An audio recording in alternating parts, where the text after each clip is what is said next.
tayo po'y pinalad na sa ganito kaagang oras ay makakausap natin ang mismong Executive Director ng Independent Commission for Infrastructure na si Director Brian Keith Hosaka. Director Hosaka, good morning po. Johnny Bañez. Kasama po natin si Judith Estrada Larino. Live na po tayo sa DWIZ Hello Channel 23. Sir?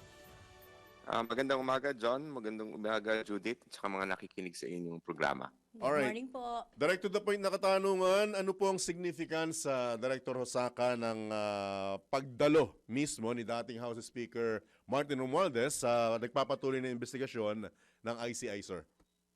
Malaking bagay po na dumalo po yung dati po nating Speaker of the House, no? Kasi po may mga impormasyon siya na pwede pong maibigay sa ICI para po mapatuloy ang aming investigasyon kung ano pa ba nangyari sa pagprepara ng ating budget at that time that he was the Speaker of the House po. No? Kaya malaking bagay po yan na siguro na ma-explain niya sa ICI o sa Commission kung ano naging role niya being Speaker of the House sa paggawa at sa pagbuo ng ating national budget at that time that he was Speaker. Mga detalye pa ba na pwede tayong pag-usapan sa mga oras na ito na nagmula mismo sa dating House Speaker, Director Hosaka? Sa ngayon po wala po akong maibibigyan na detalye po no, sa napag-usapan dahil babalik pa po siya sa ICI para ikumpleto at ituloy ang kanyang testimony o kanyang pagiging resource speaker or ng ICI po no. Dahil kahapon po ay nagbigay siya na sa amin ng affidavit at kailangan po ng komisyon na pag-aralan tong affidavit na to para sa ganun matanong kung ano po yung detalye nitong affidavit nito or ano po yung rason ng sa kanyang mga statement do sa affidavit na yon no.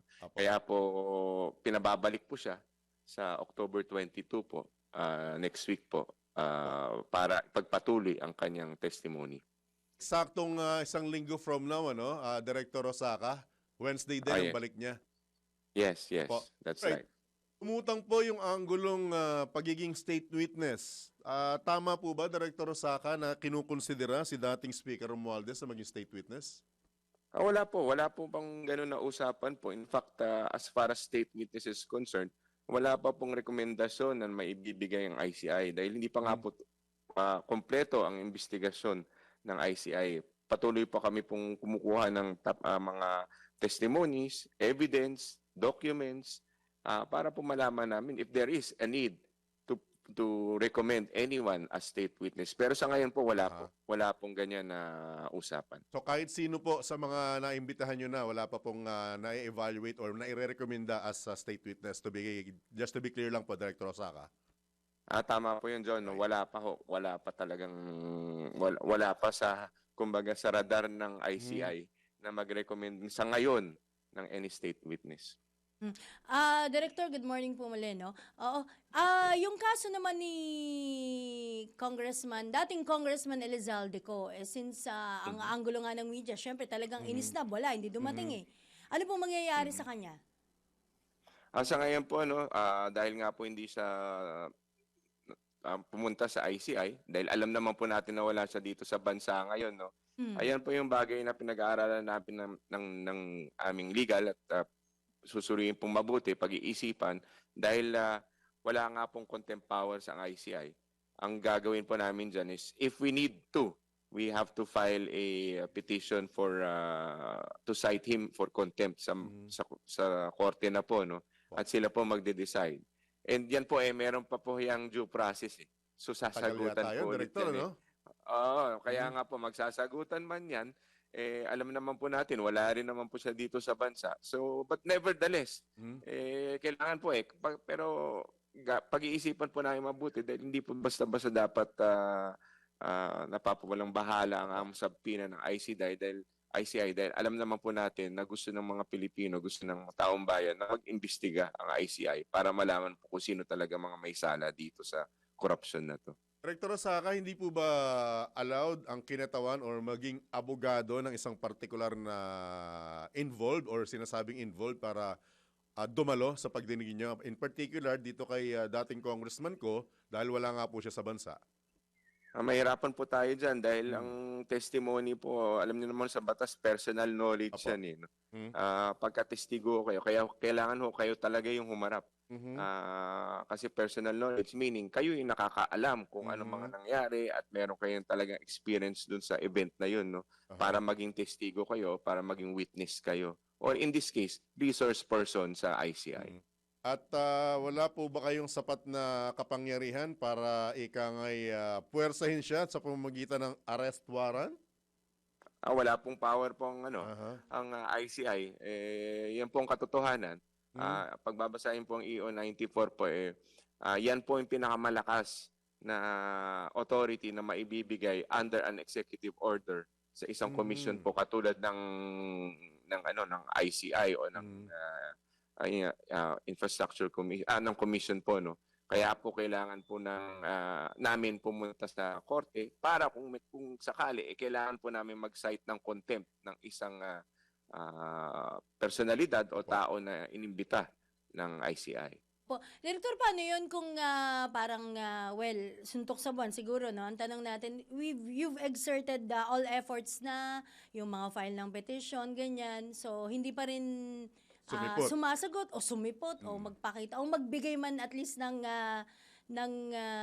Response niya. response sa inyo mismo, no, sa ICIC dating congressman ko. Ano po kaya ang magiging susunod na kabanata ika nga? Hindi naman po natatapos ang ating mga remedial or tinatawag legal measures diyan. Tatandaan niyo po, meron na pong isang kaso na hindi naman po kaso but we call it recommendation na naibigay o na naisubmit ng ICI sa Office of the Ombudsman. Pag ito po ay makalusot at ma-file sa Sandigan Bayan, meron na po tayong diyan, may kaso na po yan. Po. So, isa po yan sa paraan po sigurado na maaring mapilitan si Congressman Copo na bumalik sa Pilipinas dahil po may kaso na po sa court. No? Depende po yan, no, sa mga abogado, sa mga prosecutors natin, how this will be handled. But as far as the ICI is concerned, recommendatory po kasi gagawin namin dyan, no? Report na gagawin namin sa Ombudsman. However, prosecution po at saka trial will now be in Sandigan Bayan and all remedial measures will now be available. Judicial remedial measures, I mean. Director Osaka, balik lang ako kay dating House Speaker Romualdez. Sino po yung mga binabanggit niyong kasama, mga dating kasama niya na pwede pang imbitahan sa mga susunod na pagdinig? We will announce po that. Ayaw lang po namin ma-preempt right now, no. But sa ngayon po, I'm not... Wala bang clue, Director? Initials po kaya, Initial all lang. We will do that po soon. And in fact, the commission is already looking into nasa pipeline na po yung pag-iimbita dito sa mga tao na to. Naman kasing isa publiko agad, baka mamaya makagawa ng paraan yung kabila. Alam mo at na. least sila, Director, sila yung mga otoridad talagang dapat na unang makaalam. Opo. So, baka po wala pa pong ilbo. Kaya po nag-iingat lang po talaga ang lookout commission. bulletin. Okay. Kasi Opo. po we want to make sure that once invited po they will be available. Para po Tama. Opo.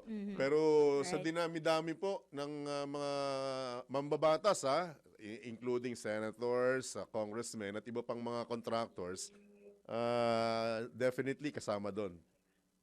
To be safe na lang, Director, kasama yung mga pangalang yun na posibleng imbitahan sa Siyempre mga po, susunod. yung mga gumawa naman po ng ating budget at that time na speaker si Congressman Romualdez po, mga mambabatas naman po yung mga yun. So, ang mga nabanggit niya po mga pangalan, siyempre, mga mambabatas rin po na kasama po sa paggawa ng ating budget. So,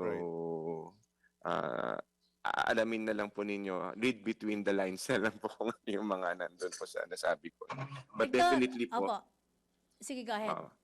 But definitely po, we will invite them and we will inform the public once we have done so. Director, mga ilan yan? Hindi ko na po masasabi. Tama na po yun. Too many to mention. Pero Director, sa dinami-dami niyan at sa prosesong alam naman natin dito sa Pilipinas, paano niyo po mabibreak yung pagkainip ng ating mga kababayan dito sa mga hinihintay nilang resulta? Kasi dun sa mga survey, may Apo. mga Apo, lumalabas may mga na eh. ngit-ngit na Ngit-ngit na, Director. galit. Paano niyo po sila papapayapain? Oo. Ah, alam naman po natin na itong bagay po na to ay ayaw rin po namin to sa komisyon, yung corruption, yung ginawa po nilang anomalya sa budget natin at dito sa paggawa nitong mga proyekto, no. Ayaw na ayaw po namin. In fact, galit nga po yung mga miyembro ng komisyon dito po. However, we also know for a fact that there's a process, no. Meron pong rule of law na sinasabi. Kailangan po dumaan tayo sa sistema ng tamang pamamaraan para naman po, alam naman po natin na we are a civilized nation po, no. Kaya po meron po tayong mga batas sa susundan, may mga proseso po tayong susundan. Gaya nga po na sinabi ni General Azurin nung kanyang nagsalita siya after his oath taking, humingi po siya ng tulong at at the same time pasensya na rin po or na maging mahinahon ang ating taong bayan. And trust that we are doing our best.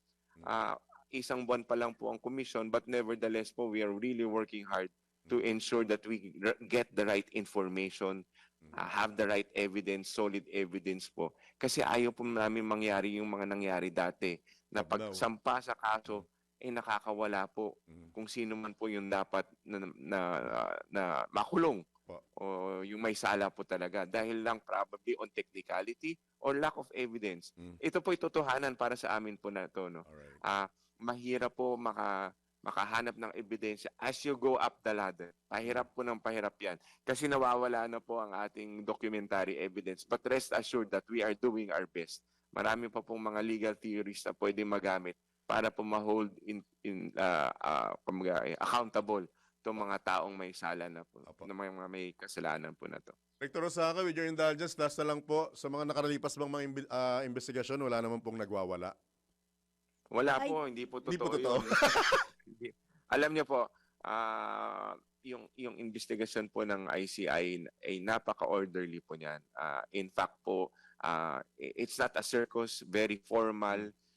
Talaga pong parang court proceedings po yan, no, na talagang nagpapalitan ng tanong, walang nag-grandstand or Walang wala bitbitang naganap, Director Osaka, palabas daw ng building.